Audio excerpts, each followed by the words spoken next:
রণজয় শ্যামক্তির বিচ্ছেদের খবরে নাম জড়িয়েছে প্রতিজ্ঞা ধারাবাহিকের অভিনেত্রী অভিকা মালাকারের। শোনা যাচ্ছে মাত্র 5 মাসেই নাকি বিয়ে ভাঙছে রণজয় বিষ্ণু এবং শ্যামক্তি মুদলির। আপাতত এই নিয়েই চলছে জলঘোলা। মুখে কুলু পেটেছেন শ্যামক্তি।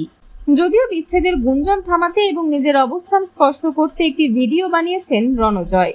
এদিকে দুই তারকার ডিভোর্সের খবরে নিজের নাম জড়ানো নিয়ে মুখ খুলেছেন অভিনেত্রী অভিকা মালাকার। স্টার জলসায় বেশ জনপ্রিয়তা পেয়েছে রণজয় বিষ্ণু এবং অভিকা মালাকারের ধারাবাহিক প্রতিজ্ঞা। শুধু তাই নয়, অভিকা রণজয়ের জুটি বেশ প্রশংসাও পেয়েছে দর্শকদের থেকে। কিন্তু এখন রণজয়ের ব্যক্তিগত জীবনে ভাঙনের ছাপ পড়েছে অভিকার ওপর। নেটপাড়ার গুঞ্জন, অভিকা রণজয়ের ঘনিষ্ঠতার কারণেই নাকি ঘর ভাঙছে শ্যামক্তির সঙ্গে। এবার এই নিয়েই সম্প্রতি এক সংবাদ মাধ্যমে অভিকা বলেন, এসব ভুলভাল খবরে কান দিই না আমি, কোনো প্রভাব ফেলে না আমার ওপর। এসব তো চলতেই থাকে। তোমাদের রানীর সময় অর্কপ্রভর সঙ্গেও আমার নাম জুড়ে দেওয়া হয়েছিল। একেবারে পাত্তা দিচ্ছি না এসবে।